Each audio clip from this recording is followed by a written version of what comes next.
siku ya mwisho ya mwezi huu wa Januari mwaka huu wa 2024 na palipopote palulipo mpenzi mtazamaji wa runinga hii ya MBCI, tunatumai ya kwamba uko mzima buheri wa afya. Karibu sana ndani ya kipindi hiki cha Raushwa, kipindi kizuri, kipindi ambacho bila shaka ni cha baraka kwako, ni cha baraka kwetu hapa studioni, na kama vile ambavyo ilikuwa jana pia leo kitakuwa ni kipindi cha baraka sana. Na kama ndivyo unajiunga nasi for the very first time, karibu hapa nyumbani. Tuwapenda sana wageni, and that is why we keep on saying ukiwa hapa jihisi ya kwamba uko nyumbani na kila kitu kitakuwa kiko shwari kabisa. And Kamete is my very good name, na kuanzia sasa hivi mpaka wakati ambapo itatimu mida ya saa na asubuhi tutakuwa pamoja, na kuna mambo mengi sana ambayo tutapata kuyajadili. Of course inakaa mpaka na leo ni kama bado teka siku itatubeba, and then sasa that is the conversation ambayo tutakuwa nayo between two friends, na mmoja ni a pharmacist na huyu mwingine ni bishte yake na pia si mteja, and then something happened and now there is a case somewhere, and inaonekana ya kwamba the pharmacist ndiye ako in the receiving end. So we want to really understand who was at fault, kwa sababu kuna mmoja ambaye alifanya mambo visivyo, but sasa inasemekana kwamba the pharmacist ndiye anafaa kubebeshwa mzigo. So tutakuwa tunajiuliza, is it really the pharmacist ama ni huyu rafiki yake? Na that is what we'll be talking, because kama unavyojua ni kwamba kila siku Jumatano huwa tunajadili masuala ambayo yanaendana na afya, na pia tuna sehemu ya afya, na leo tunazungumzia umuhimu wa cashew nuts. Najaribu kufikiri cashew nuts zaitwaje kwa Kiswahili, nitakuwa nakumbuka baadaye. That is what we'll be talking about.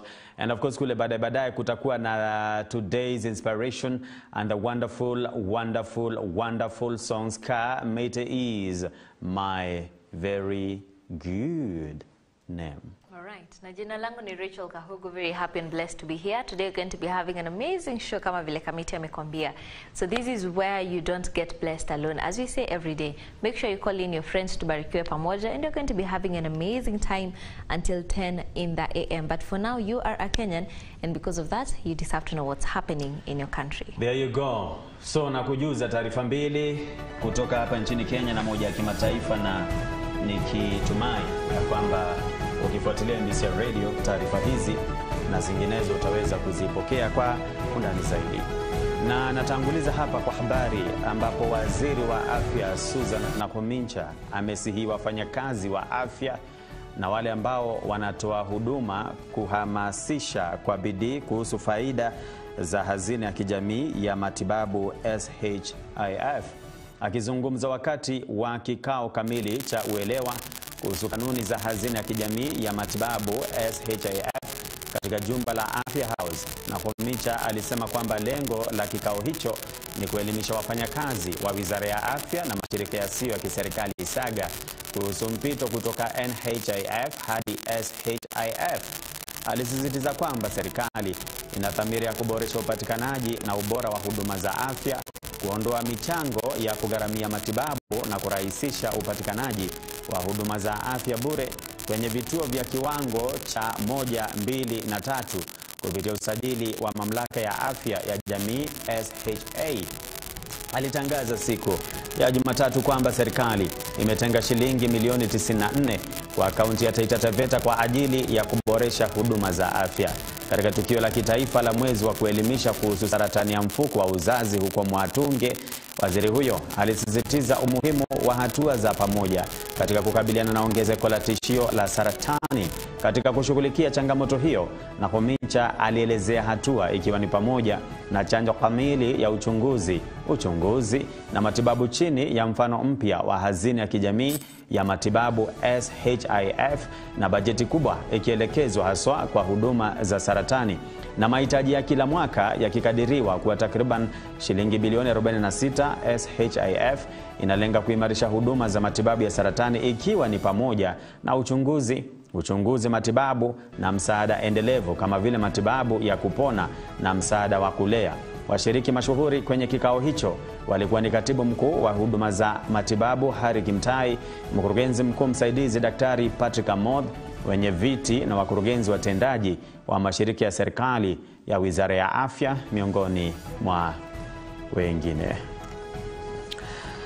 Tunasonga mbele ambapo hapa kuna habari ya tanzia. Mke wa mbunge wa zamani wa eneo la Kipipiri Amos Kemunya kwa jina Lucy ameaga dunia. Alikata roho akiendelea kupokea matibabu katika hospitali ya Nairobi. Kemunya amemwomboleza marehemu mke wake akimtaja kuwa nguzo muhimu katika maisha yake binafsi na kazi yake kisiasa. Aliongeza kusema kwamba alichangia pakubwa katika mipango ya kutunza mazingira na alikuwa anaunga mkono makundi ya vijana na wanawake. Kiongozi huyo wa zamani wa wengi bungeni ndiye alitangaza kifo cha mke wake kupitia taarifa, ambapo alielezea kwamba aliaga dunia saa 9 alfajiri. Aliahidi kutangaza mipango ya mazishi baadaye. Amos Kemunya hajakuwa akionekana sana katika jicho la umma tangia aliposhindwa kwenye uchaguzi mkuu uliopita na Wanjiku Muhia wa chama cha UDA. Na kama wana Raushwa na pia kama wana MBCI, tunatuma rambirambi zetu kwa familia ya kiongozi huyo. Na katika habari za kimataifa ni kwamba Umoja wa Afrika umesema kuwa umefadhaishwa na uamuzi wa tawala za kijeshi za mataifa matatu ya Niger, Burkina Faso na Mali wa kujitoa kutoka Jumuiya ya Kiuchumi ya Nchi za Afrika Magharibi ECOWAS. Taarifa ya umoja huo imesema kwamba mwenyekiti wa halmashauri kuu Musa Faki Mahamat amewatolea mwito viongozi wa kikanda kuongeza juhudi za mazungumzo kati yao na watawala wa nchi hizo tatu.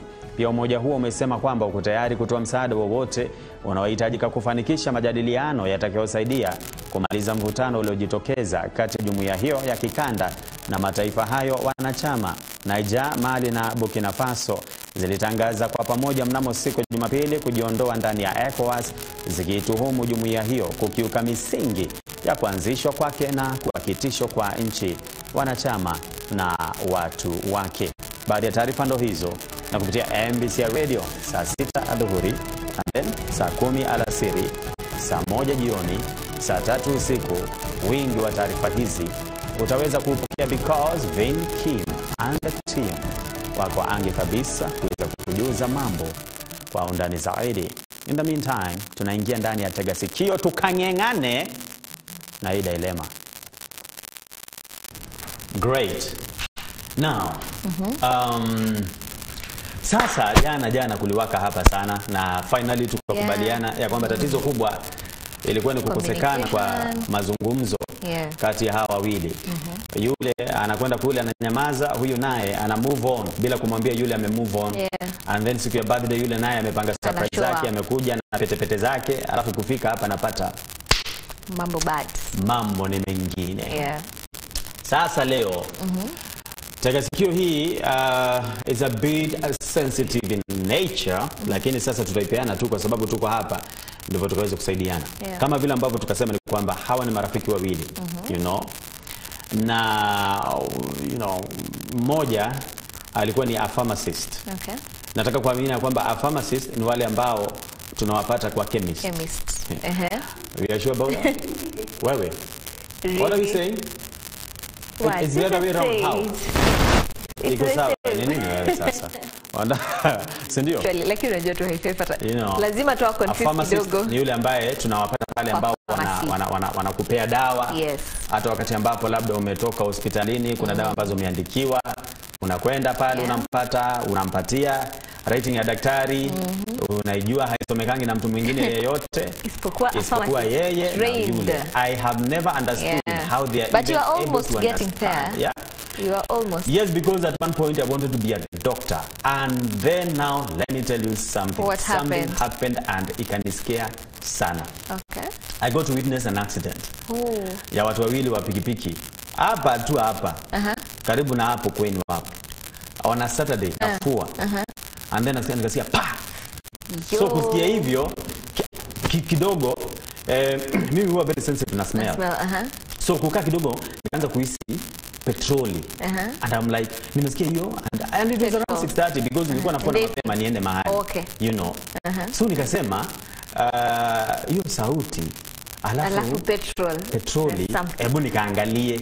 Na those days, because I think it was around 2010, hiyo area hakukuwa kuna watu wengi ambao wanarauka asubuhi. Kuna duka moja lilikuwa hapo la Mugaka, na yeye ndiye alikuwa anafungua around maybe 6:45 around there. So nikatoka nikakimbia kufika nikapata ni pikipiki mbili ndio wamegongana. And then sasa wamekaa chini hapo. Hata huwezi fikiria kuna kitu.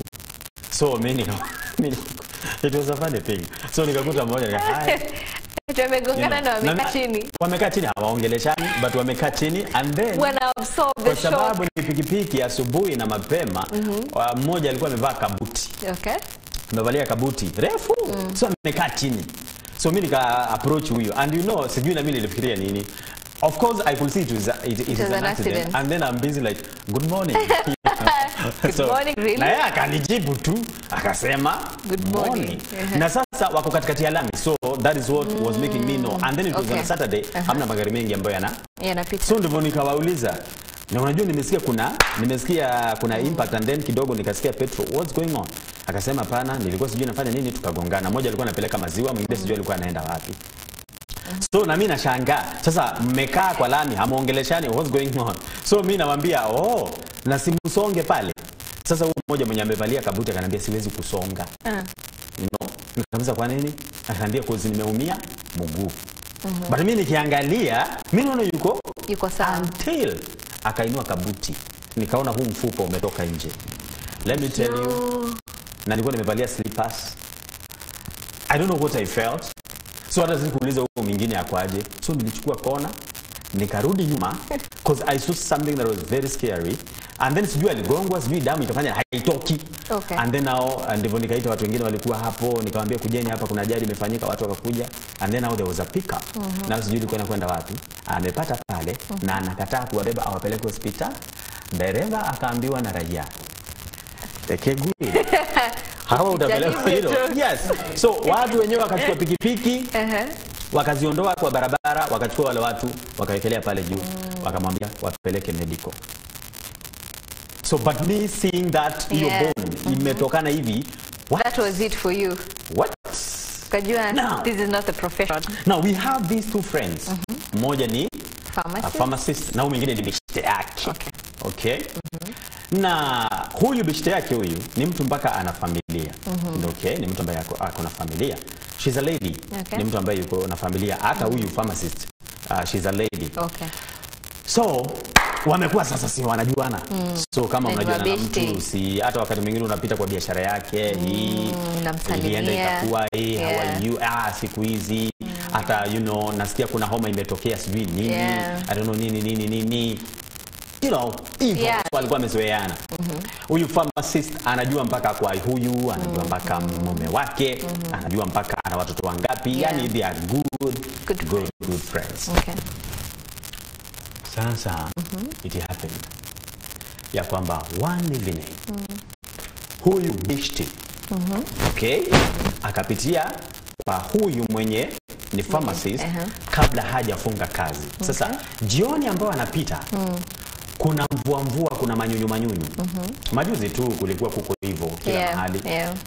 Hii Januari hii ni vile ambavyo sasa ni kama sasa tumeanza kuingia of course tunaingia February kuanzia kesho. Nafikiri na March sijui itakuwa ndani, tutasubiri kusikia watabiri wa hali ya anga. But nilikwambia kwamba tulikwenda Murang'a siku ya Friday na tukirudi kulinyesha mvua kubwa sana. Tulienda na hiyo mvua all the way mpaka Kereini. You know? Nakwambia ni kama unajua ni wapi. But wewe kuna Kereini. Sasa kuna manyunyu na unajua jioni wakati kuna giza nini. Alafu sijui kukwaje. Then si unajua mara nyingi kukinyesha stima huanuliwa. So zikaanuliwa. So stima zikaenda. You know? So stima zikapotea. Sasa huyu amepitia kwa pharmacist na kuna kalaini kwa hapo kwa huyu pharmacist kwa sababu kuna watu wananunua sijui nini, kuna amekuja sijui na nini, you know. Yes, alafu sasa hamna stima na zilikuwa zile enzi ambako sasa hamna inaitwaje ile solar. Hamna kuna hizi taa ambazo hata unazipata kwenye vibanda usiku hizi za ndizo solar. Sijui mimi mimi naonanga tu vitu zinakaa hivi za white. Ndizo solar. But after you can charge them. Solar bulbs lakini bado zinaweza chajiwa. Unaweza charge kwa nyumba alafu unaenda nayo. Juu unaona wakibeba hivi. You know. Ni D-light but inachajiwa na solar. I don't know. You know. So, but kuna kuchaji na stima wewe hata kama sijui sana. Na kuanga both. Unaweza charge na solar ama charge. Nataka kunifanya ni kama point. ukimuuliza. So, okay, now amepita hapo. So manyunyu siju kuna kaje fani stima walianua, and then kuna foleni hapa kila mtu nini. So huyu ako ina hari, na unajua sasa sasa wakati ambapo ukiwa umezoea stima, unajua kitambo ulikuwa unaona watu wanakuja mashambani wametoka mjini, alafu mkiwasha ile taa ya kawaida ile, tunasikia mtu anasema tiaoni. Unasikia huko kwa najifanya. Sasa akitoka nje anasema mpaka hawezi akaona anything. Nyinyi mmezoea kuwe kuna mwezi ama hamna mwezi. Macho hata na lightning you know, ikifanya ushafika kicha. Unangoja nyingine ushachukua, yes, you know. So lakini sasa wakati ambapo tumekuja mjini, alafu umezoea taa nyingi kiasi hiki, niko sure mara nyingi. Although sasa siku hizi pia tushukuru ugatuzi. Maana utapata kwamba hata kwa shopping centers nyingi siku hizi kuna mataa. Kuna ile moja yenye inajulikana sana inaitwa mulika nani? Mulika mwizi. You know, ile moja ambayo inawekwa refu hivi inaona nini. Na siku hizi pia hata ni vizuri hata na kushukuru you know, serikali iliyoko na serikali ambazo zimepita kwa sababu kulianza kuna mpango mpaka sasa wa rural electrification. Whereby unapata sasa nyumba nyingi kuna stima, lakini kuna kule ambako bado hawajafikiwa na hizo huduma. Na unapata labda kuweza kuafford solar and all that, maybe it might be a challenge because pia inategemea na hali ya kiuchumi ya huyo mtu. Sasa huyu mama amepita hapo. Si kuna manyunyu si wameanua. Alafu sasa huyu kwa sababu amezoea stima sana, unajua chemist lazima ikuwe well lit. You know, kuna moja ambayo sitahitaja maana yake hawajalipa. On your way Naivasha, on your way to nini pale kwenye tuna niningi pale. You know, ukipita hapo usiku huu unaona mpaka huyo mtu akifanya hivi ukiwa nje. You know, wameweka taa nyingi.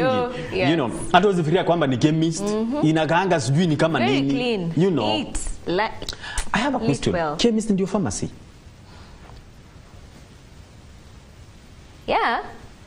Wewe, mwenye amevaa yellow. Chemist ndio anajua hizo vitu. Chemist ndio pharmacy.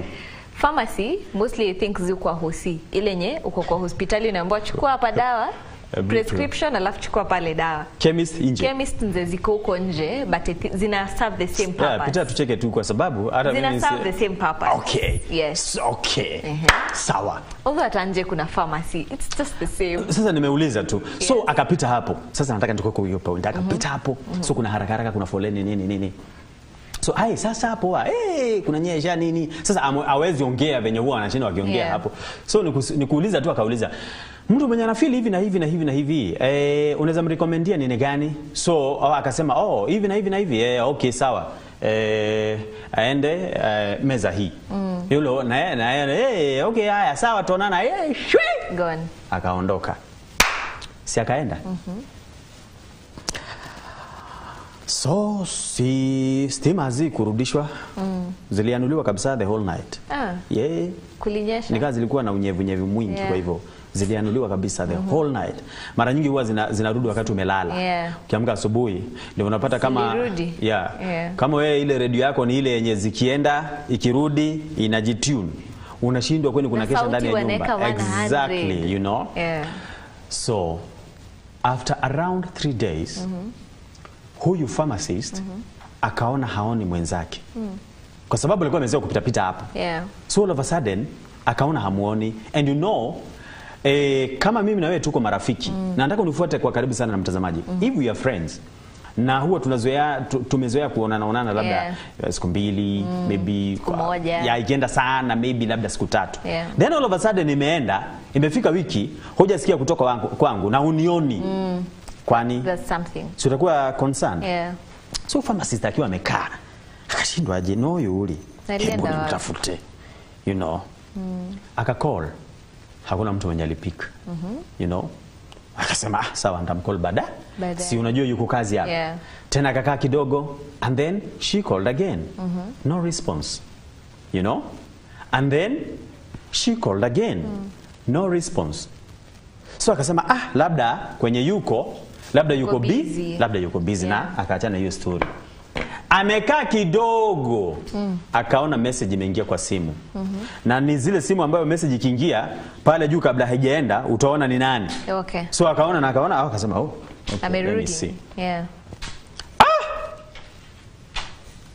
ndivyo kuangalia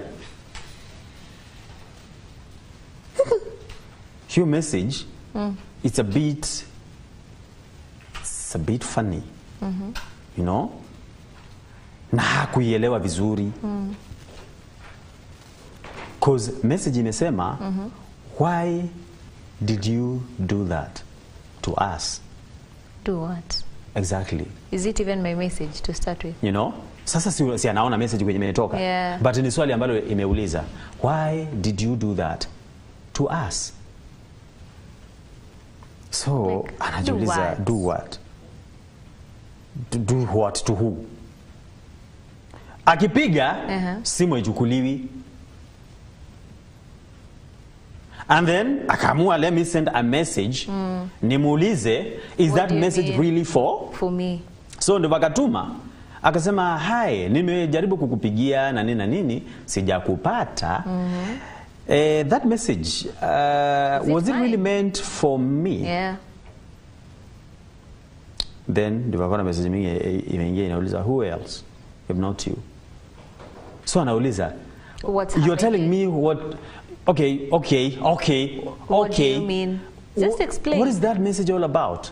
And then akajibiwa nyingine ikamwambia, utajulia mbele. Now, if you hear a Kenyan Akwambia utajulia mbele. anakuambia utajulia mbele, Believe them. Utajulia mbele. kama ni a working environment, Yeah. and then I come to you nikwambie utajulia mbele, believe you me, Utajulia mbele. utaenda kwa ofisi ya wakubwa wetu. But huko nje usikie jirani yenu hapo bahati hapo amepita hapo, alafu usikie ameambia mama yako utajulia mbele, ujue sasa hapo ni kama kuna kesi yenye inaelekea kwenda kwa polisi. Yeah. You know? So alipoona ati utajulia mbele, she's like, Julia what? Do you know now, because she was very concerned, akafunga pharmacy, ama chemist. You know, aende akajue ni nini inaenda kujulia mbele. So akafunga. Akachukua taxi. Alikuwa anajua kwenye anaishi. Akaenda mpaka huko. So kufika huko, yeye anapata watu kwa huyu rafiki yake. Yes, kuna shughuli nyingi. Okay. Yani anaona kuna shughuli tu, kuna watu, kuna nini.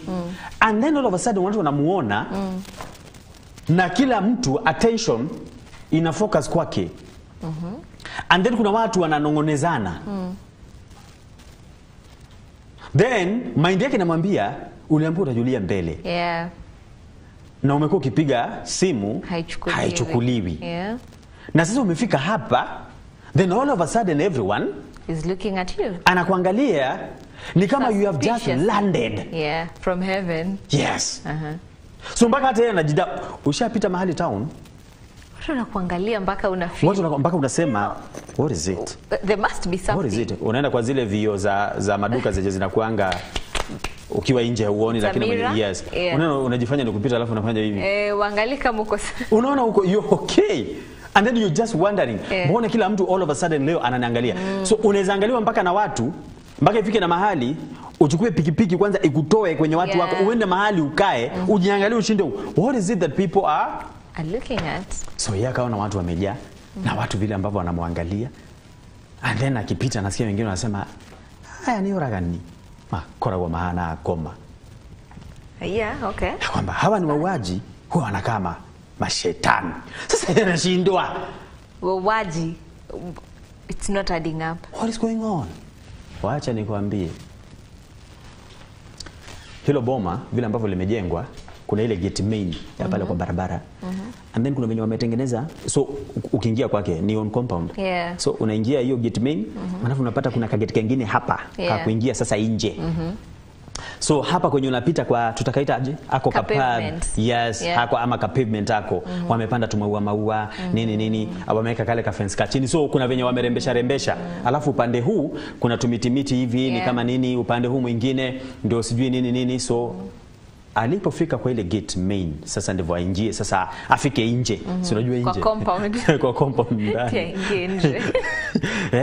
Wacha nikwambie, ndivyo yule mama rafiki yake akawa naye ndivyo anatoka kwa nyumba. Kwa sababu kuna watu anatoka kuaga. Kuaga like. Yes. So alipoona huyu, she started screaming. She screamed. akasema niondolewe huyu hapa, hata sitaki kumuona. Now the pharmacist is wondering, what have I done? What's happened? What is it that I have done? Watu sasa wakakuwa very, toka hapa, toka muuaji, toka. Now she's wondering, muuaji, kwani nimeua nani? Now wakati ambapo watu wamekuwa hivyo, you cannot be able to even ask any question. So whatever you'll be told to do, that's exactly what you do. So tunasema toka hapa, toka. Wengine mchawi anajifanyaga anauza dawa, a lot. So she left. Yeah. But she shocked, so hawezi lia, manake utaanza kukua emotional ukijua. Hata kama sasa ukiingia pale mtu anakuita muuaji, au utaanza kulia. Lazima kwanza ujue muuaji hii imetokana na nini. Ndivyo sasa ukisikia the reasons why Kameta anakuita muuaji, now you are like, but no, and now emotions now start now. But at first you are in shock. So mpaka machozi iko in shock, imekataa kwa macho. Your facial expression in shock. So neutral until mpaka wakati utasikia, ndivyo machozi nasema, ndivyo tunaekelewa sasa, machozi yanatoka na you start crying and all that. So she left. Aliporudi yeye alienda kuripoti. Kwa sababu sasa wakati umesikia kwamba umeitwa muuaji na kuna vile ambavyo watu wamebehave kwako in a very so alienda karipoti, akasema kwamba nimekuja kuripoti because it's like my life is in danger. So maafisa wa polisi wanauliza why, akasema because so akapeana story vile ambavyo nimekupea nini, but I have not been told anything. Literally.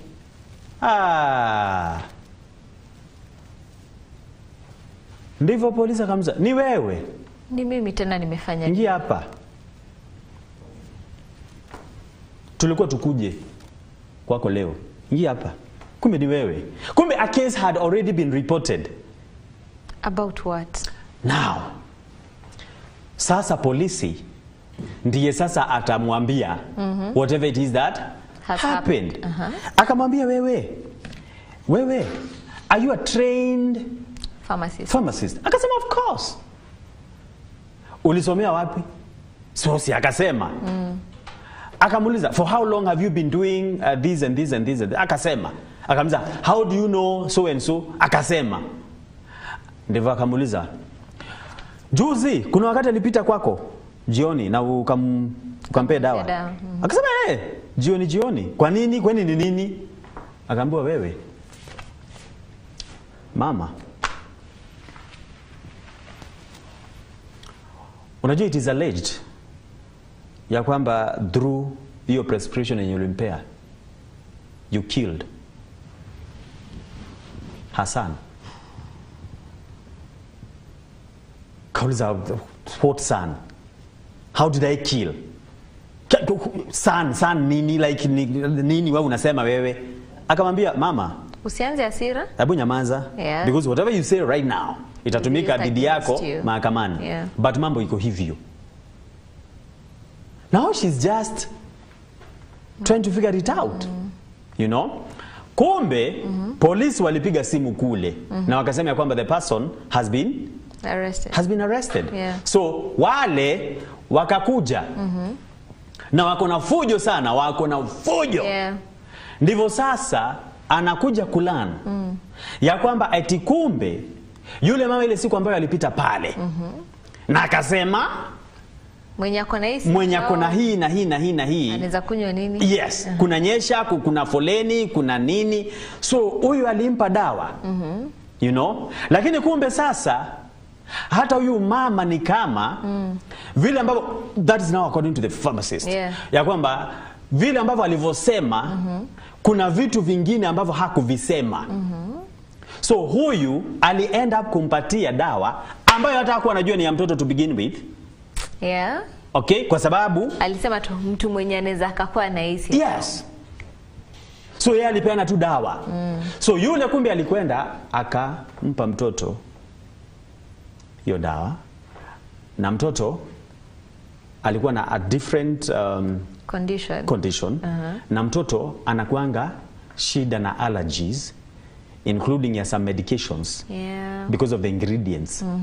So hiyo dawa kumbe ilienda ikamess na the son and the son died. Wow, okay. Now, yeye anasema alipokuja, first of all, there was no mention ya kwamba ni mtoto wake, Yeah. and I even know the son. Hakuna mahali ambapo alimention. Na tena alisema tu hii na hii na hii. Nothing. Akaulizwa, wewe as a pharmacist in your profession, hungefikiria kuuliza kama ni mtu mzima ama ni ya mtoto? Hungefikiria kuuliza more information on the same?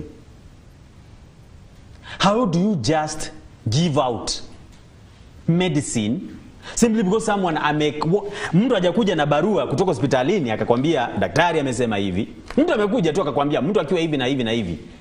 Wewe kwa karia yako hiyo miaka yote ambayo umefanya, mbona hungeuliza, je, ni mtu mzima ama ni mtoto? Mbona hunge find out kama there is something else ambayo huyu anaweza kuwa amesahau? Ndivyo si mwenyewe anajua ana feel aje.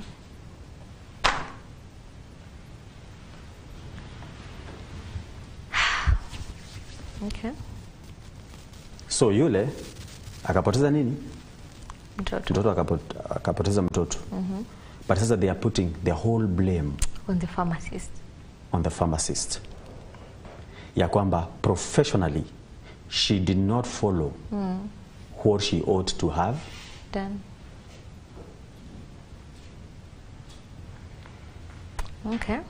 Na sijui kama ushaisikia kesi nyingi sana ambazo zina involve mambo ya over the counter drugs. Mtu anakwenda nini and then later nini inakuwa kusijui hata sijui nini, wewe huku mbona hukumuuliza kama ni daktari nini, you know. So every doctor ambaye tumemuita hapa, there is one thing nimesikia ikiwa very common, waki discourage ya kwamba don't just think about something because you're feeling something and then you're like hapa sijui aje, wewe hebu nipe nini fulani, you know. Sasa watu ama akawa anauliza ni yeye ambaye ako at fault really, ama ni huyu mwenye alikuja kusema whatever she said. Because I'm thinking hata ni mtoto. So anauliza mimi na kifo ya mtoto, where do I come in? Juu hata yeye anauliza kwani yule hakuwa mtu mzima kabisa kuelewa ya kwamba ni mtoto wake aseme ni mtoto. Mbona hakusema? So yeye anauliza mbona hakuspecify ni mtoto, akaulizwa na wewe ungeuliza kama ni mtu mzima ama ni mtoto? Alafu hata ni mtoto wako, how do you buy, you know, dawa za over the counter for your kid? So mpeleke hospitali. Unaona? So unataka kublame nani wewe? Si blame mtu. Hapana. Tafadhali wacha tuambiwe na our viewers. Wacha tuambiwe, because I'm thinking huyu ni mtoto. First of all, how do you buy over the counter for your kid? No, unaona easy see the normal symptoms, like, you know, why would you just buy over the counter for, na hata hausemi ni mtoto ukienda kununua, unasema tu mtu mwenye ana feel hivi na hivi na hivi randomly for a baby. Do you also think that the pharmacist was at fault? Why? He was at fault. She was at fault. Why? Because as a pharmacist, when do uko kwa your profession, you understand more than huyu mwenye anakuja as a patient. Ukishaniambia tu hii na hii symptom before nikupe dawa, because mimi ndo najua chenye nafanya, I should be at a position ya kukuuliza na what caused that, kuna something, like just inquire more, ndo usipeane any medication. Because daktari unajua conditions zikuwa na almost the same symptoms, so symptoms mbili tatu zikafanya ujue condition ni gani. So that would be my take, but acha tusikie from mtazamaji wetu. Okay, what do you think, who is at fault? Is it okay for the pharmacist kuwa blamed for the death of the baby? Or yet there was no mention of the baby wakati huyu amekuja, lakini kuna yeye anaulizwa wewe, yani hungeuliza kama ni mtu mzima ambaye anakwenda kutumia hizi dawa ama ni mtoto mdogo. Wewe ulipeana tu kwa sababu uko biashara. But si atijua kwa wewe bora uliona mteja tu. Ameenda rafiki yako, you don't even care even to inquire more. Because they are friends, it even makes it worse. Kwa sababu nikikuja kabishti yako ndakuja hebu nipe hiyo dawa hata bila kukwambia ni symptom gani, and I'll be very quick to give you. Si ni mabeshte, unajua chenye unasema. Ukikuja niambie hebu nipe hiyo dawa, nipe. Unasema ni how much? Nitakupa tu dawa na niende home. Probably hata sijakwambia hata symptom moja. The fact that they are friends makes it even worse. I'm really hoping there are pharmacists who are watching this program this very morning. What do you think should have been done that was not done? Higher. That is now professionally. Yeah. Now, for wewe ambaye our dear viewer, you know, ukiangalia that case, vile ambavyo tumeipata ndani ya Takasikio, unafikiri nini ambacho ama nani ambaye hakutekeleza wajibu wake vile ambavyo ilikuwa inastahili? Yeah. Is that fair enough? Yeah, fair enough. Fair enough. I'd really want to hear from the pharmacist vile watatuambia. Sawa. So if you're a pharmacist and not to watch, please talk to us. We'd want to hear your view on these.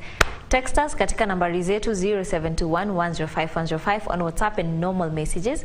We're live on Facebook on MBCI TV Facebook page, and live on YouTube MBCI TV official YouTube page. Tutakuwa tunarudi kusoma ujumbe wako, and of course for now we'll be getting into the health tips, and today we are talking about benefits of cashew nuts. Cashew nuts zinaitwa korosho. Korosho. Yeah. Yes. Naona pita.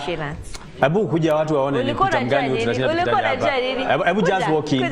Pita. Huyu tunashindanga high five. Huyu anafaa kuwa kwa kamera but anakuanga akicontribute kila unatoa kofia nini sasa uonekane. Haya, nilimuuliza mbona leo amevaa all black?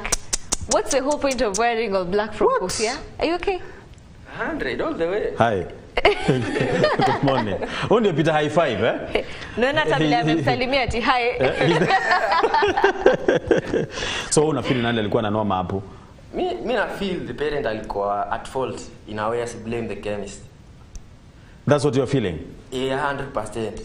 Depending on the information that he or she gave, the medication alipewa was right as per what alisema. But so the party ya kuleta mtoto later is fault yake, you have kusema pale at the counter. So as blame the chemist for the loss of the kid. Why mbona alienda kubai dawa over the counter? Is it even right? Another thing, so we should also blame the parent for that. Asiende kuekelea the chemist blame yote atijua na feel the loss uchunga kuluzu hiyo mtoto. So for you, you feel the pharmacist is innocent? Hana makosa in this scenario, if you ask me. Mr. Black, the floor is yours. Thank you. To Mr. Black. Sasa huyo ndiye aliyopita huyo. Ukisikia tunasema pita high five ndo huyo. Anachangianga akiwa amekaa huko unasikia ai hapana.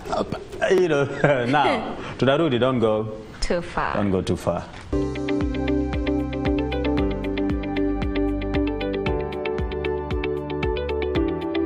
Leo mtazamaji wangu, katika makala ya Afya Tips tutakuwa tukiangazia umuhimu wa korosho kiafya ama cashew nuts. Kisayansi inashauriwa kutumia korosho kwani nafaka hii ina virutubisho muhimu na adimu. Korosho ina wanga, vitamin, calcium, mbali na madini hayo ina umiliki pia mkubwa wa madini ya zinc, magnesium, copper na acid ya folic.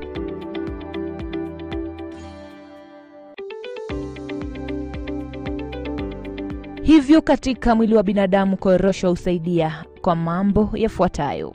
Hulinda mwili dhidi ya magonjwa ya moyo na kusaidia moyo kuwa wenye afya njema.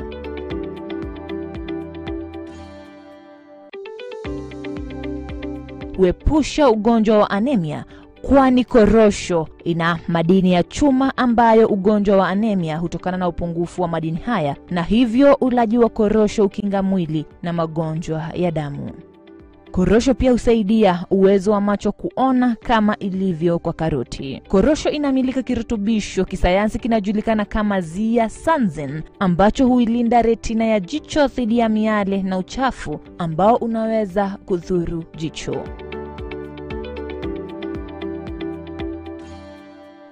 Ni nzuri kwa kutunza ngozi, na hii ni kutokana na mafuta yaliyomo ndani ya korosho yenye virutubisho na madini ya kung'arisha ngozi, na pia kwani ina madini ya zinc, magnesium na phosphorus.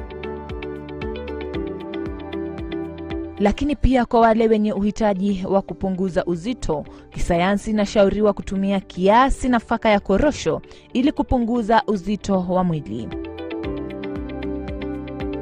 Korosho inamiliki aina 3 za acid ambazo husaidia mfumo unaoratibu mwili kuvunja mafuta ya ziada. Pia mtu anayekula korosho ana wakati mzuri wa kufanya nywele zake ziwe na afya nzuri. Hii ni kutokana na mafuta yanayotokana na korosho. Ni hayo tu kwa sasa, tupatane Jumatano ijayo katika makala ya Afya Tips. Jina langu ni Perpetual Nyambura.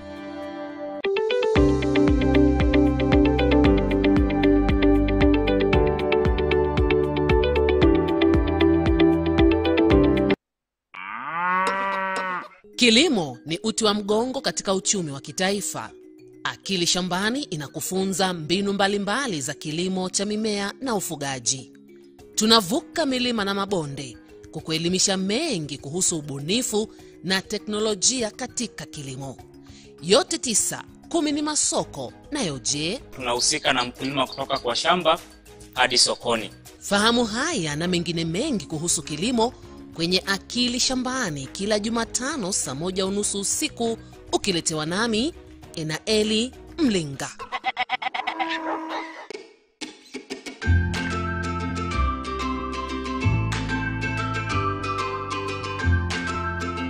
Hi there, my name is Perpetual Nyambura and I love cooking. We all love art and we all love good food. Yeah, ukiwa na passion ya upishi. Yes. Hii inasaidia sana. Kwa sababu kuna watu hupika just for the sake. Mlo Wetu introduces you to creativity in meal preparation. Don't miss a fresh episode of Mlo Wetu. Kila Alhamisi 7:30 to 8 p.m. Marudio yake iko hapa, that is Friday from 2:30 p.m. to 3:30 p.m. only on MBCI TV.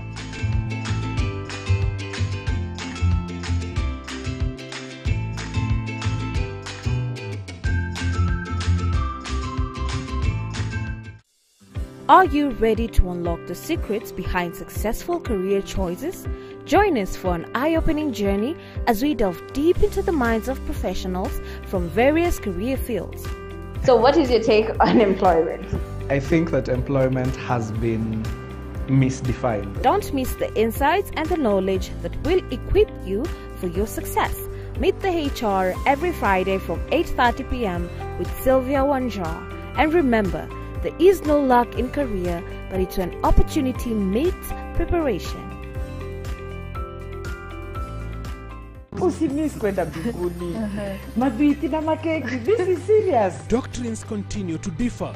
So let everybody examine their doctrine. Debates are on the rise. Sodom, this was the same thing that is happening today. And the information is plenty. People go to the wrong sources, expecting to get the right answers.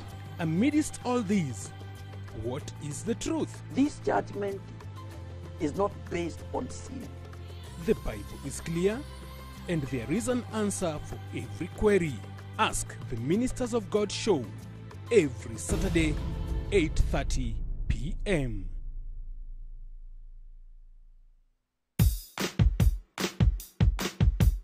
Get ready for non-stop adventures and lots of fun! Each episode is packed with engaging stories, vibrant animations, catchy songs, educational session, and unforgettable moments. She sells seashells at the seashore. Hey! We inspire and empower young minds as we develop important life skills while having a blast. Join us every Saturday on your favorite channel from 9:30 a.m. as we have an amazing time. Don't miss out!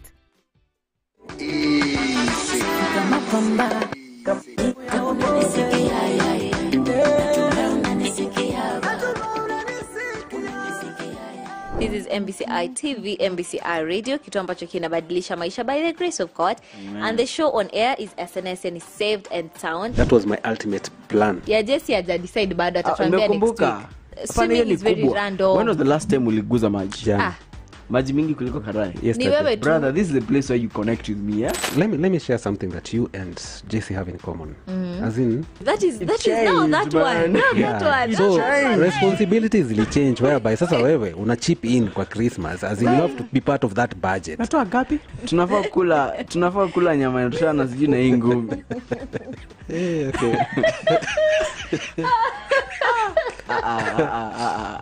We can't do this. Anyway, you know, you try to explain something that you are not understanding. As someone, ninyi wengine mkilia huku, mnacheka mpaka mnalia.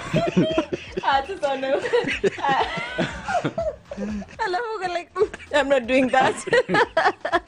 Back to what I was saying, because it was just a moment of being happy. Anyway, Grace and peace.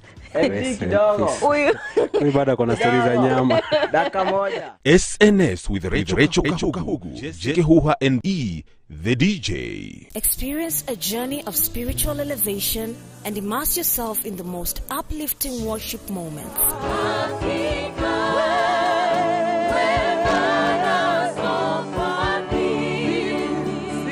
Watch the best of worship culmination every Saturday from 3 p.m. to 5:30 p.m. It's an awe-inspiring event featuring anointed worshippers and going beyond the studio to connect with young souls eager to embrace the divine presence in educational institutions. Get ready to elevate your spirit and embrace the true essence of worship with Maria Omondi and her incredible team of worshippers.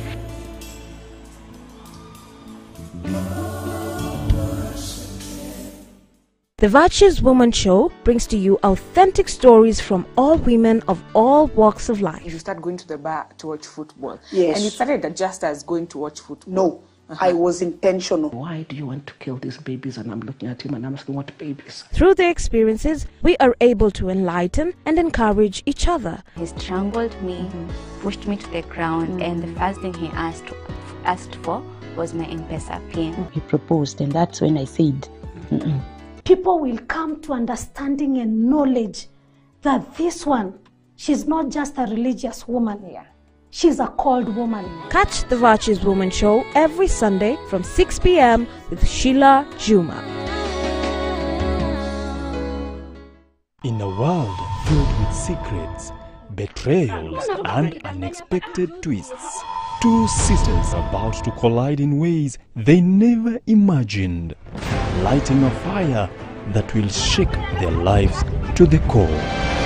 And now, there's the old cycle of pain and betrayal.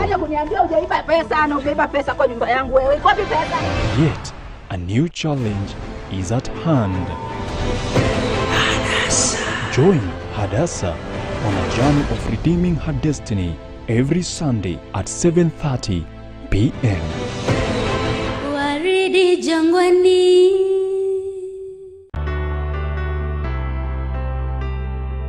Marriage is not a mark of completeness, nor is singlehood a mark of incompleteness.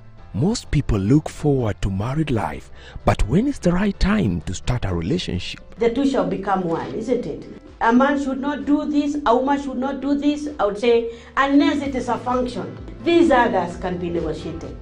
Marriages are meant for us to enjoy and not endure one another. For better, for worse. That is what we call an affirmative covenant. Are we showing fidelity? Don't miss the Marriage Classroom to learn more about relationships and marriage. Relations in a relationship that is not yet in, joined together, you are not in marriage, is a no. It will never be right now, it will never be right tomorrow. It will never be okay, even in the future. Every Sunday, only on MBCI TV. For startups and magnates, the best way of marketing is by word of mouth. So the best way to encourage word of mouth is proper execution. Taking risks, that one is inevitable. That is the first initial thing that you need to have. Join us as we explore the exciting world of entrepreneurship, innovation, and business strategy. You must do it with many people. You can't do it yourself. So you need to assemble a team that will deliver your vision and take the company to the next level. Business Plus is your go-to source for expert advice, insider tips, and inspiring success stories. The only way you can actually be able to solve problems faster is if you encounter many problems, so it becomes easier. With me, Rachel Kahugu, every Monday at 7:30 p.m. Remember, business is more than meets the eye.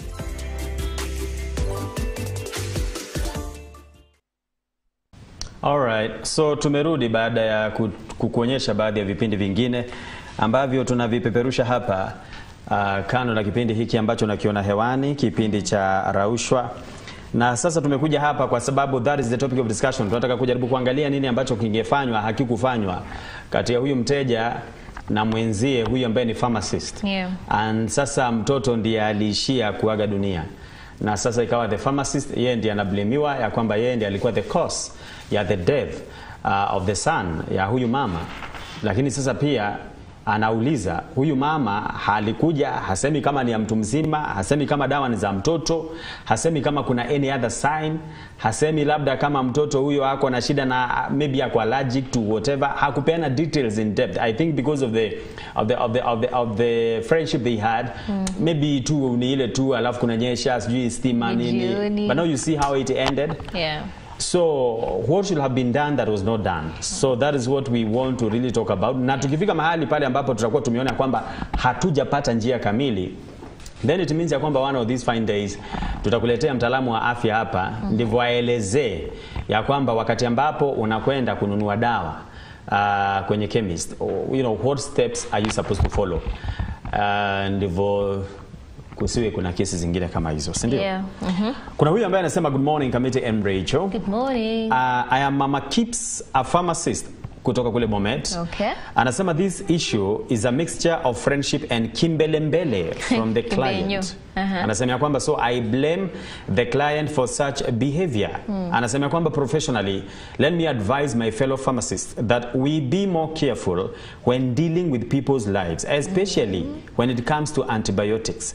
It has been misused a lot. Yeah. Anasema thank you. So yeye anasema kwamba kimbelembele na urafiki ndo ulisababisha kifo cha huyo mtoto. Yeah. You know, manake huyu alienda anasema tu vitu juju, but sasa kuna wale ambao wanauliza mbona huyu pharmacist hakuuliza ya kwamba na hii dawa ambayo unataka nikupe ni yako ama ni ya nani? Kwani wewe ndio mgonjwa ama ni nani? Ni mgonjwa wapi? Ama ni nini kingine? Yeah, so but also I've loved what she said there, that pharmacists are quite very careful while dealing with people's lives. Yeah. Because they are dealing with people's lives. Yeah, that is life. So there's that part ya kimbelembele ya the client, but also kuna that part ya being careful with people's lives as the pharmacist. Okay. Because sasa mimi ndo ninajua hata kama unataka hii dawa shwali, kwani ni ya nani? Why exactly do you need, and just being more careful and more into details because you're the professional one here. Yeah. Acha tusikie. Anasema good morning Kamiti and Rachel, praise God. Anasema you alikuwa anatuambia mambo ya korosho wakati ambapo tulikuwa tunauliza, ilikuwa imepotea kwa kichwa, lakini sasa asante. Korosho cashew nuts. Thank you. Asante. Mwingine anaitwa Paul Kishiki anasema the pharmacist was dealing with so many customers that she couldn't find other information concerning the patients.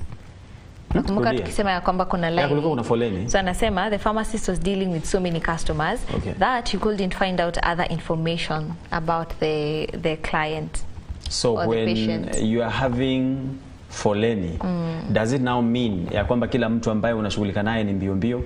It's not an excuse. You have to be very specific with kila mtu. Get all the information that you need. It would rather take more time, but it cause any issue. Have you been, I remember when there was a time, that was 2020, was it 2020? Yeah, 2022. You know, when we had taken my late father to hospital, PGH, level 5. Sasa pale mkifika pale ndivyo sasa unajua kuna laini pale. And sometimes ulikuwa una feeling kama mtu mmoja anaenda anakaa sana huko. But sasa later ndivyo nikakuja nika understand ya kwamba hao watu wanataka wahakikisha kwamba anything kuhusiana na huyo mgonjwa imekuwa recorded. Anything. Wanaulizanga maswali mengine mpaka mengine wasema sasa sijui hiyo labda unless ajibu mwenyewe. So unaweza kuwa uko pale labda kuna watu kama 5 mbele yako na unaanza kuwa impatient, but you have to know hata ukikaa hapo utataka kuharakishwa. You want full information, you want to give full information, kwa sababu hiyo file ikifunguliwa kutoka hapo madaktari huwa wanamtreat based on the information file ambayo ilipeanwa pale. So if you don't give the correct information, hapo ndio shida inaanza. Unaweza ukachangia mpaka hata kifo cha mtu. Because sometimes unapata huyo mgonjwa is not in a state to explain whatever happened, but alikuwa amesema. So unasema alikuwa anasema hivi na hivi and then akafanya hivi na hivi. They record kila kitu, wanasemanga sema kila kitu, hata yenye una feel ni kama haina importance. Wewe sema tu. Say it. And I've seen it hata sisi wenyewe tukitibiwa. Madaktari wanakulizanga maswali mpaka uko like, bana, is that necessary? Uko sure unahitaji ama you're just asking? Anasema huyu morning, anasema committee and Rachel, huyo mzazi ndiye mwenye makosa. Unaweza aje peana details nusu na useme ni mtoto? Daktari anasubiri umwambie ndio akupe dawa. Penina kutoka Kiambu, hivyo ndivyo unavyosema. Kwa hiyo yeye anafeel kwamba mama ndiye alikosea kwenda kuongea hapo na asemi kama ni mtoto. Kwanza the fact that anadeal na mtoto, that was so careless. Anasema hitega sikio. Mimi naona wote walikuwa na makosa because the pharmacist, amemwita daktari but ni pharmacist, anasema kama the pharmacist alikuwa anajua hadi mtoto mwenyewe, the mother angesema ni mtoto fulani hasikii vizuri, then huyo daktari pia angeuliza ndo ajue dawa ni ya nani. So let me read it again. Anasema pharmacist anajua watoto wa yule. So alikuwa mpaka na ground ya kuuliza ni wewe ama ni mtoto. Na kama ni mtoto ni mgani, kwa sababu anajua mpaka wale watoto. So unaona wakati ambapo alisikia the son wa huyu mama mpaka alimjua. Akasema ninajua huyo mtoto. So nafikiri hapo kuna venye kaubeshte kaliplay a very big role. A very big role. Assumption. But sasa kuna mmoja hapa amesema kitu and I feel like this is a very very major point. Anasemaje? I think kuna tofauti ya dawa ya mtu mzima na ya mtoto. Kwani yako na hii dawa ni ya mtu mzima ama hajui kusoma? Sasa sina labda na yeye aliona pharmacist amshampe medication na kwa sawa. Sasa hapo ndio ignorance inakuja. Kwa sababu ni mtoto wangu si wa pharmacist. As much as your friends na pharmacist anajua hii dawa. From mtoto wako mdogo nimekuwa nikimpea madawa. Amekuwa on medication. Of course, kahoma hapa na pale nini. So, I'm very sure madam alikuwa na grounds za hii dawa mbona inakaa very different na the rest. So, yeye alichukua tu dawa akaenda akapea mtoto without even checking anything. I feel hapo kuna ignorance sana. That's what you feeling? Yep. Anasema the pharmacist was on the wrong because they are trained to give medicine prescribed by a practicing medical officer. Pharmacists should advise people to consult medical professionals. And ndivyo unavyosema hapa. Kwa hivyo unahisi ya kwamba huyu muuzaji dawa ndiye alikuwa na shida kwa sababu hakuuliza maswali zaidi, na pia hata angemuuliza umekwenda hospitalini, na kama umekuwa hospitalini kaambiwaje? Uko naye? Endelea. Anasema the pharmacist as a professional should have asked more details if hiyo medication ni ya mtu mzima ama mtoto, to know even the dosage and if the patient is on other treatment. Labda kuna dawa zingine ambazo anameza. So unaona? Because kuna dawa zenye wezi ukamix. So yeye hata hakutaka kujua anything. Haya. Mzazi ndiye kichwa kibovu. What? You have to elaborate clearly. Ni mtoi ama ni mtu mzima? Most people wamekuwa pharmacists of themselves, including myself. Mungu atuonee huruma. Mary kutoka kule Matara Tea Factory. So anasema ya kwamba hapa mzazi ndiye alikosea. Maana husemi kama ni mtoto ama ni mtu mzima. Anasema kwamba wengi wamekuwa ni pharmacists wao wenyewe. You know, whereby because you have felt something here, unasema hebu nipe nini? Kuna kitu nasikia nipe atutaki before I forget, we are a tea factory. We are looking forward to doing a documentary with a tea factory on the Business Plus. So kindly reach out on my Facebook alafu tupange hiyo maneno. Yes. A documentary of a Business Plus show, but in terms of a documentary. Ile ya kwanza from the tea yenyewe as a plant. Twende pamoja through the process mpaka sasa tufike kwa chai yenyewe. Because kuna ile grading wanafanyanga and everything, value addition. So you want to go through the whole process with them mpaka tukuje kwa the actual tea, because to realize kuna watu wanataka kwanza mabiashara but they don't know the process. Wanajua tu, I want to have a tea company, but hawajui what's the process. What entails. Yes, what it entails. So you want to do that so that you can also educate other people when you wanataka kwanza such businesses, that kama unataka kwanza tea factory, this is the process, this is how it goes. Okay. So you're looking forward to having that. So tuongeleshe. Anyway, reach out. Na vile umepita Kericho mara 700. We did that. Na We've Kiambu. been there. We've been Kericho nitakuexplainia. You know Kericho. Wewe tana mambo ya Kericho wewe. Hello guys.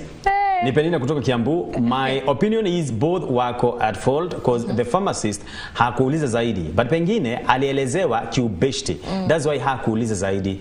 Na on the other hand, mama ako at fault zaidi because anauliza swali vibaya, ati angemwambia ni mtoi angesaidiwa zaidi because hata ni beshte yake.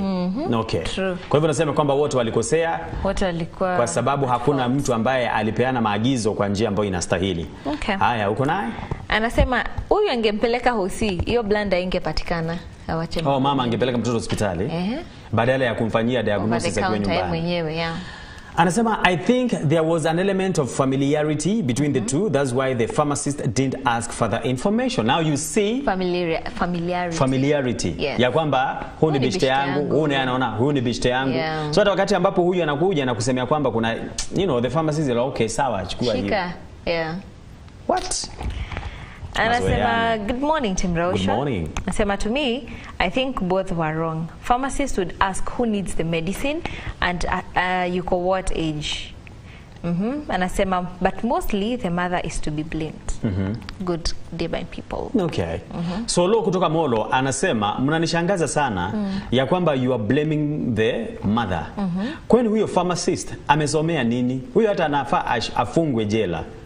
Unaona mtu hapo eti kwa sababu ni rafiki yako and you just don't even care kuuliza more details. That's just being lazy. Ni kama alikuwa mango yenyewe alikuwa anamfukuza huyo. Unajua labda kuna watu ambao washajipata katika hali kama hiyo. So Lo anasema yeye the pharmacist ndiye alikuwa anafaa kuuliza more questions. So mbona hakuuliza? Mbona tu anaambiwa hivi na hivi na hivi alafu na yeye anatoa dawa anapeana. So anasema ya kwamba yeye akaulizwa huyu jamaa anafaa kufungwa, huyu mama anafaa kufungwa. Main point. Because yeye ndio the professional on here as we say. Mbona huyu mama hakuwa amepeleka mtoto wake hospitali?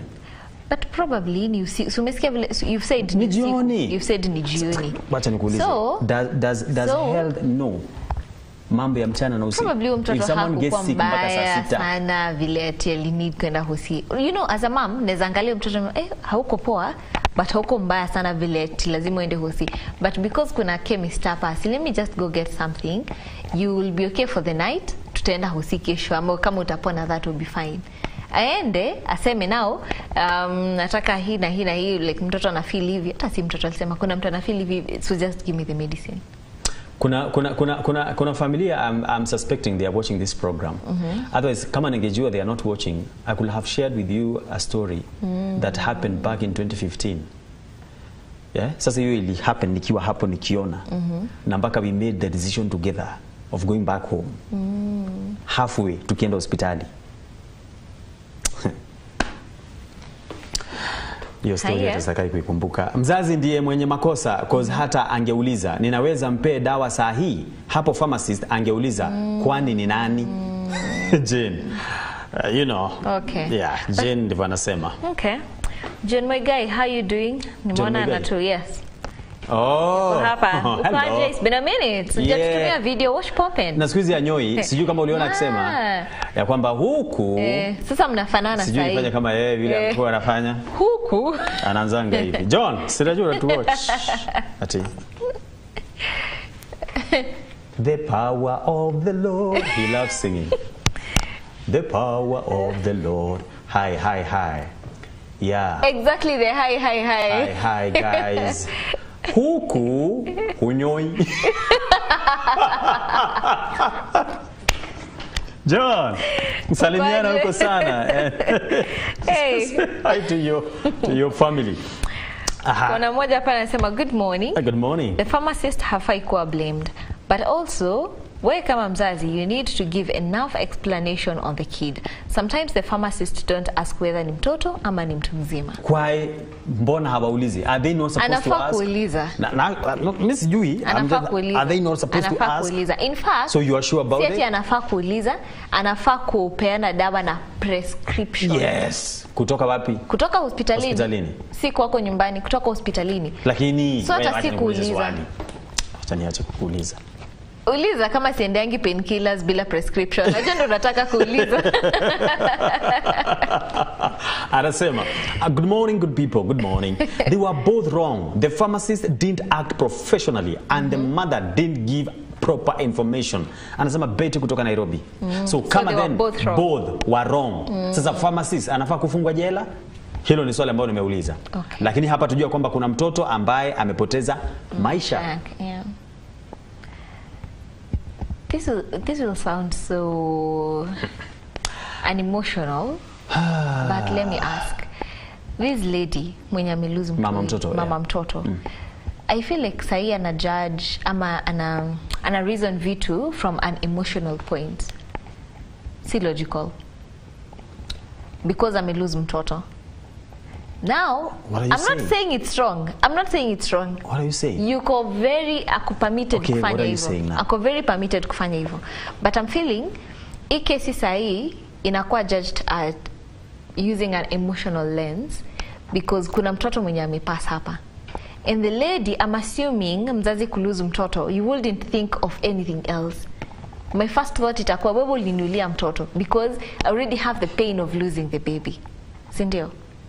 But sasa, thinking about it logically, ndio tuta realize that they were both at fault. But this lady right now is hurting enough, so wezi anza kumwambia, no, hata wewe you are wrong. Get? So the lady... Sasa tunamwambia hapa. Tunamwambia, but mama mtoto sahi hata hawezi tusikiza. Mahali yuko sahi, I can tell for sure. Ana judge emotionally than logically. Get my point? Deno Goshen Media Services. Goshen Media Services. Ama wanakuanga na nini? Ama walisema wako na kuna tushaitaja anything about mass communication? Sijui. Yeah, we did? Okay. So yeye anasema Deno Goshen, kwa hivyo niseme medical. Lakini media services hawezi kuwa amekosea hivi vyote. So labda Goshen ni labda these are totally different. Totally, yes, a different Goshen. Yes. Unaona sisi tunataka kuwa kama huyo mwenye ana mwenye ana judge. Deno Goshen Media Services. Meru. Kwanza ni Meru. You hadn't read the other part. It's another Goshen. Wote wako na makosa, wanapaswa kuchukuliwa hatua ya kisheria. Anasema mama na anasema nani yule? Anasema yule pharmacist. Wote wako na makosa. Okay. Twende. Anasema that is why in other countries, including Qatar, you cannot sell medicine without the doctor's prescription, especially antibiotics. Hata huku, si Qatar tu. Antibiotics pia huwezi ukauziwa without the prescription. It's against the law. Hilo jina linakataa kutoka kwa prescription. Prescription. Yes. Nitajitrain mpaka itaingia. Hello and praise God. Amen. Magiduni here. According to me, they are both wrong. Wote wangeulizana. Thanks and God bless you. Asante sana. Anasema yeye mama na huyu pharmacist watu walikosea. Kwa sababu pharmacist alibase kumpatia dawa based on the information the mother provided. Yet the mother alipeana half-baked information. Yeah. Hakusema kila kitu. But now you see, sasa kile ambacho kilifanyika baadaye.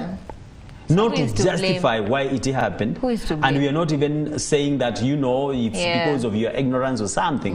But yeye anasema kwamba kulingana naye wote walikosea. Okay. Wewe? As a pharmacist, it's good to ask for more details, but as a client, don't wait to be asked. If you have a specific case, then give full information. #security starts with you. There you go. Anaitwa Ngodhoa Mama. All right. Hey, Ngodhoa Mama. How are you? Good morning. How are you? Happy New Year. Hey, good Lord. Uzuri Feb inafika kesho. Yeah. Tukusikie tu tena hapa na Happy New Year. Yeah.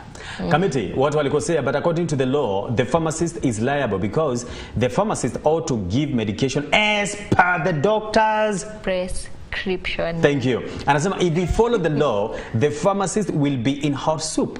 Hebron Muhanga. Muhanga. Hebron Mahanga. Anaitwa Hebron. Unaweza simama tu. Hata si Mahanga, ni Mahanga. Mahanga. Oh, Mahanga. What? That sounds like... In Hebron, I'm a Hebron. This one.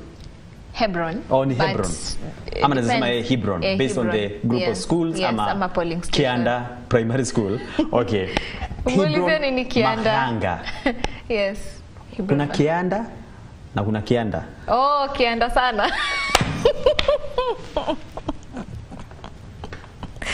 Well,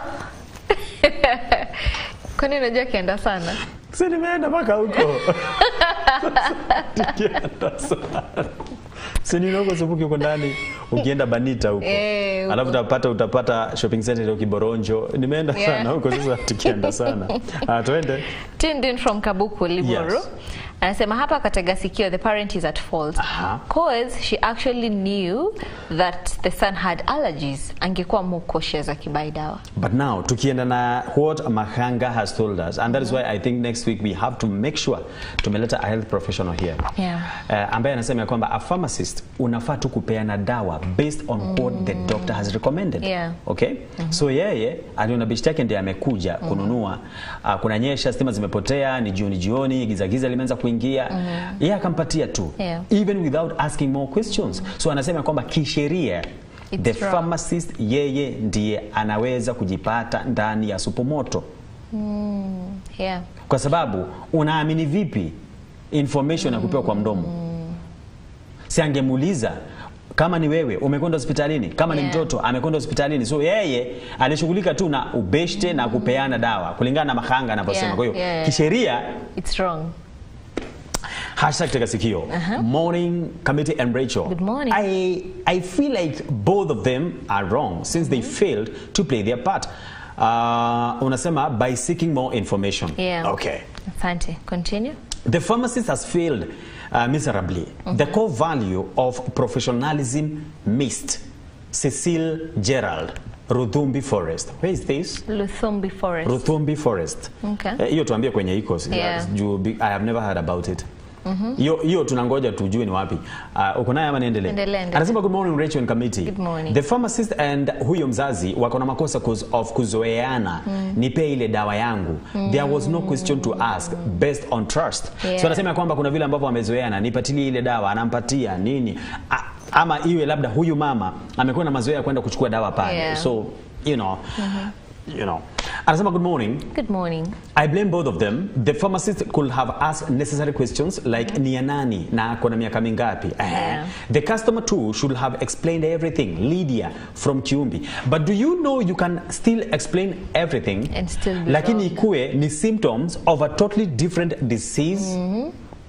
Equal symptoms the same but different conditions, ama different diseases. So I think hapo ndipo anasema the pharmacist anafaa kuuliza, has the doctor confirmed that indeed it's malaria? Is the problem, ama indeed it is this or that?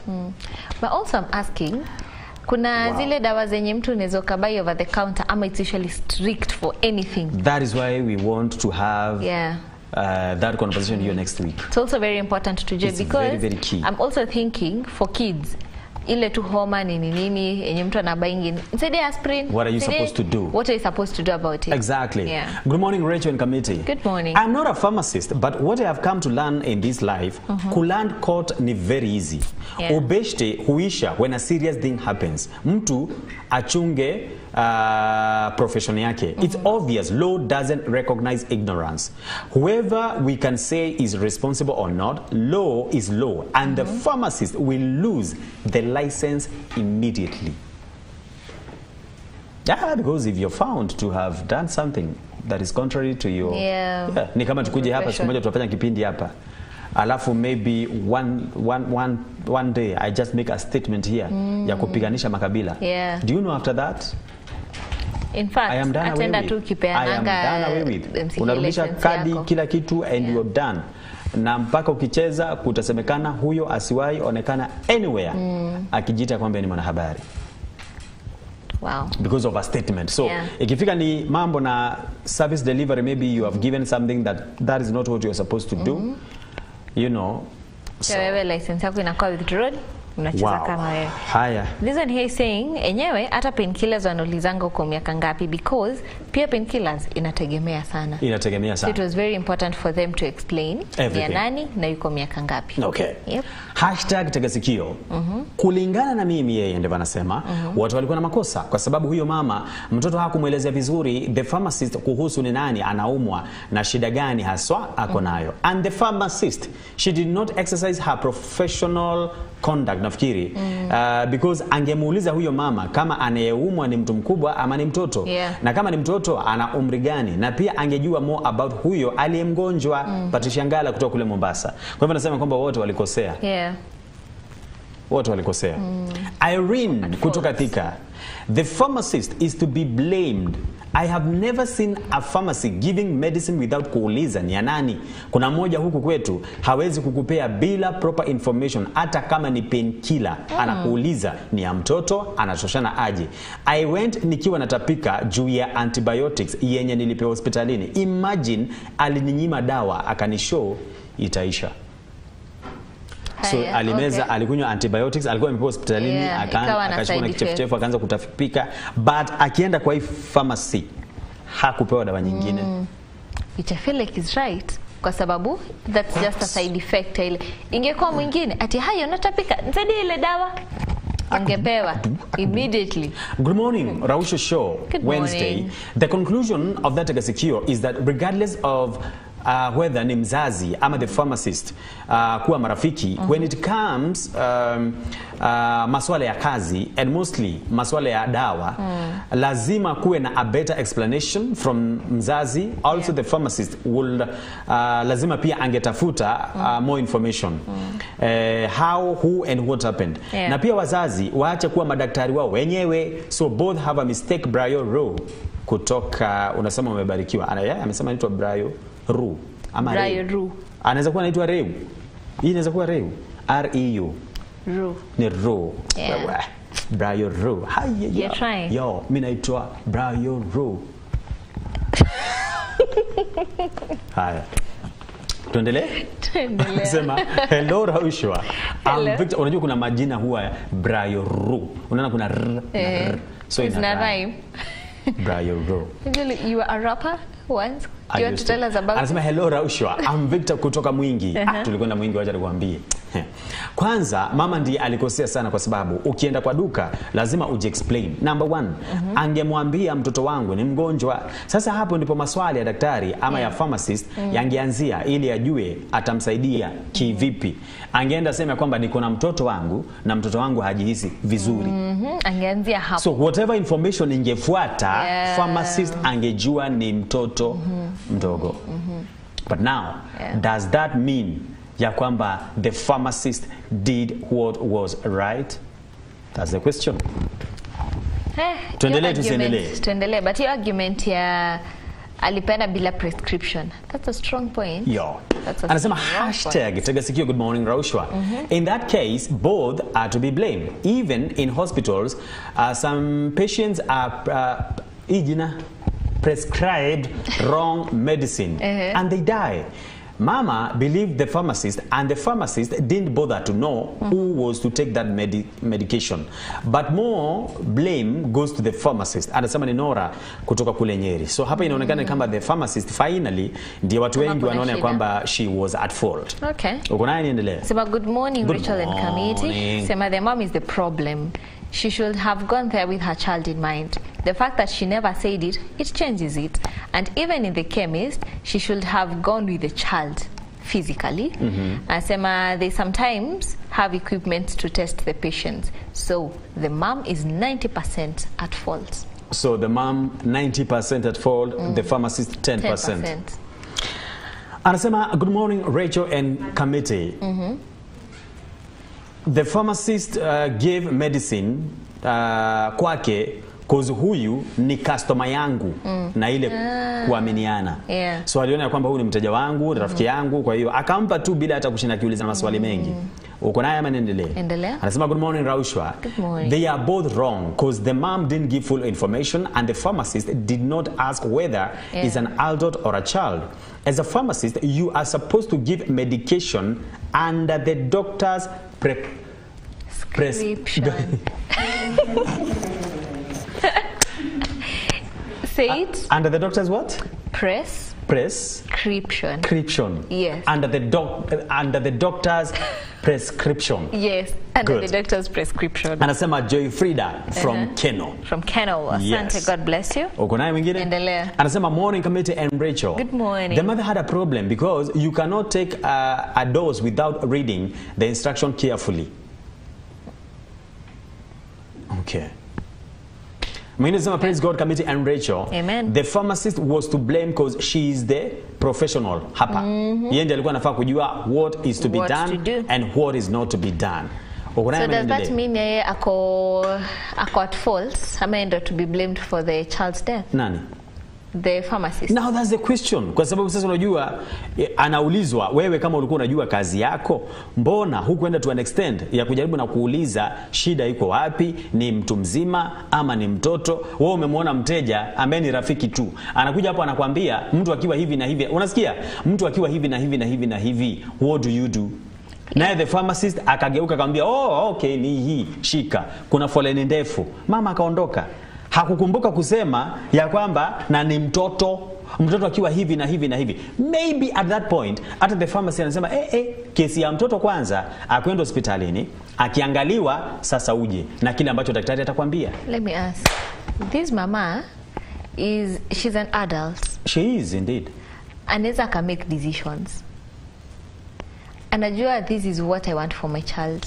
Are you Is she a health professional? She is not. She's not. But she's the mother of the child. She is. She knows what the child needs. No. If nilikuwa nakuja kubai dawa ya mtoto, as the mother surely, how can I just come and say, mtu mwenye anafili vivi nipe hiyo dawa, acha niende nimpe. I don't even check the medicine, I just give it to the baby. As much as I'm not a health professional, I'm the mom. So what are you saying? Mama hangempea dawa kama na wanafikiria tunasema ati sasa she was right on what she did. No, I'm not. Niseme tuzime kamera. She was actually wrong. Because it's very wrong that when you don't care about the child. And I'm also wondering, huyu mtoto ali-explain, mtoto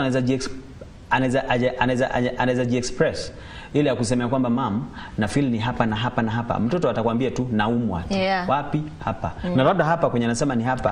Labda hata si hapa. Yeah. Probably ni kifua. Labda hata ni kifua. Naumwa wapi? Hapa. Na labda kwenye naumwa ni kichwa. So the fact that alikwenda maybe na the information ambayo alipewa na mtoto hiyo ya hapa na hapa na hapa. It was even wrong. Labda akamuuliza, alafu unajua mara nyingi mtoto kile ambacho umemuuliza mtoto huwa anasema tu ndio. Unasikia joto? Unaumwa na kichwa? Unaumwa na kichwa? Unasikia kutapika? So labda akaenda akasema anahisi joto, anaumwa na kichwa. Na ni kila kitu yenye ulimuuliza. Na ni kile kitu ambacho because mtoto hana, wakati mwingine mtoto hana kuelewa. You know, tofauti ya kuna joto, kuna hii, mtoto anajua tu bora ni mgonjwa, chochote utakachouliza ni ndio. Ile ambayo tu atasema hapana ni akiulizwa utaenda shule? Hapana. Utakula? Hapana. At that point. But unataka soda? So mtoto maana ni mtoto. Imagine that information, alafu the fact that alienda na hiyo information without even saying ni mtoto. So all that information, no package it, the fact that pharmacist alifikiria ni an adult. Na pharmacist anafaa kujiuliza, are you supposed to give medication based on whatever you are thinking? Of course not. A fair question. Of course not. Because the mother came, okay, kwa sababu anafikiria. That's very ignorant. Based on what mtoto amemwambia. Now, wewe pharmacist, nakuuliza swali hili. Are you giving this medication based on what also wewe unafikiria? Based on the information that you have been given? Well, no, it's very wrong and against the law. And now, hapo ndipo kunakuja, who carries more blame? Both of them. We can't talk about more blame. We can't talk about more blame here. Let me ask. I'm trying to avoid hiyo neno press that word. Press? No, you have to say it. Hata sitaitaja tena in my statement. Just say because nimeona inafanya my line of thought inakuwa messed up. Prescription. It's very easy. Directive ya daktari. Wacha nitumie hiyo because that is You know that's what happens with the ecclesiastics as well. That kwanza hiyo. So we sema parallelogram. Sema. Parallelogram. Unaona? So kila mtu kuna lile neno ambalo parallelogram. You see? Parallelogram. So ukiona na mimi nashindwa kutamka inakuanga parallel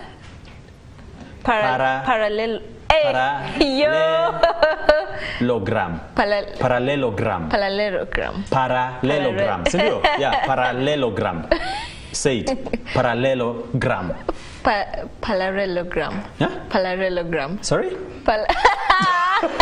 Sinaona. So kila mtu. So nikisema I've said it. Parallelogram. Yeah? Parallelogram. Oh, unasema parallelogram. It is supposed to be parallelogram. Parallelogram. Parallelogram. Okay. Who's laughing now? Is that how it's saying? Parallelogram. Are you checking the spelling? Hata based on what Rachel is saying. It's parallelogram. So nikishinda kusema hiyo ya hiyo. Prescription. So usinione. Umenimes. Yani hata nimesahau what point I wanted to put across. What did I want to say? So nilikuwa nataka kusema hivi. Nani ambaye anaonekana angeweza kuzuia huo mkasa kufanyika? Kwa kiasi kikubwa. Kwa kiasi kikubwa. Sijui mbona mimi na feel.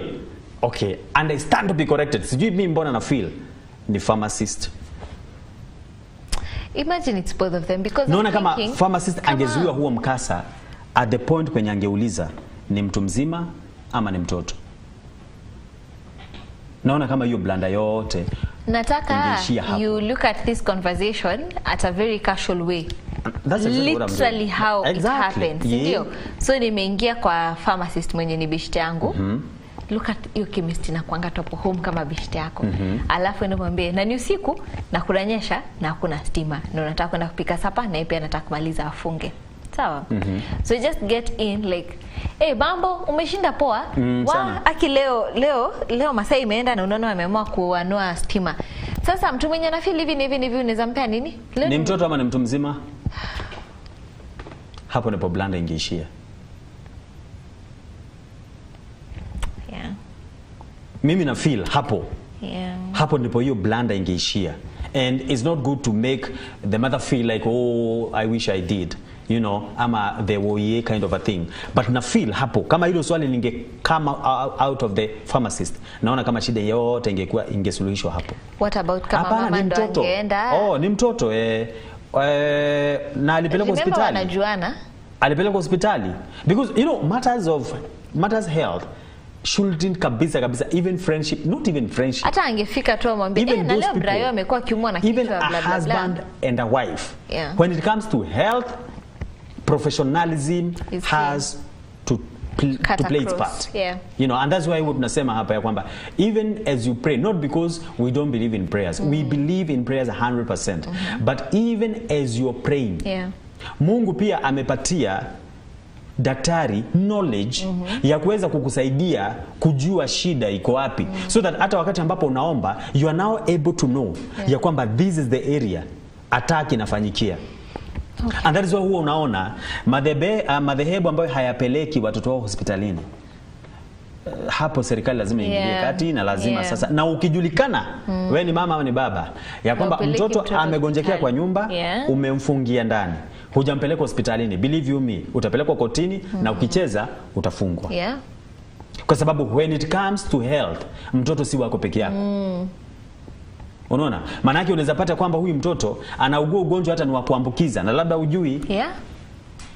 Sasa unaweka watu wengine at risk, not only you. Sometimes unajiuliza hivi, although it was a learning experience globally, what if maybe the first case of COVID iliweza kuidentifyiwa with the first person mapema na ikajulikana kwamba huu ugonjwa uko hivi na hivi na hivi na anaongelea kwenye mgongo na this has to be done kametoka na this has to be done and what I think ni minutes. Tuko na dakika 5. 5 minutes. You see? So na feel ya kwamba pale ambapo the pharmacist angeulizia ni mtu mzima ama ni mtoto, naona kama a lot could have been. But we also even with that even with heart. Yeah. As much as hapo ndio shida mingi ingekatikia, also sisi tukienda kubai dawa, we're supposed to go with the whole information from the doctor. Good. And also ukienda pale kwa hospitali, tell the doctor everything that you're feeling. Tell them the history. Sometimes inakaa ni kama ni wana, like they don't need that information. Yeah. But tell them how it started. Tell them everything, literally everything. It's very important for you because some things hawataelewa, they'll be able to trace. Siwezi kupea hii dawa because kama umesema ulitumia hii antibiotics yote mingine and it never worked, so it won't work for this time, so let me give you something else. Yeah. Probably utasema kitu yenye itafanya wa realize, wewe you didn't know but uko allergic na sulfur, so we can't give you dawa yenye iko na sulfur. Yes. So give them literally everything. Give them the whole history. Yeah. Itakusaidia. Okay. So can we agree, all of us, next week we have someone here who will be coming to talk about it, because kuna mtu anatupe nafikiri ulikuwa unatuambia nataka okay. Nafikiri ulikuwa unatuambia muda wetu umebakisha dakika 3 tuende break.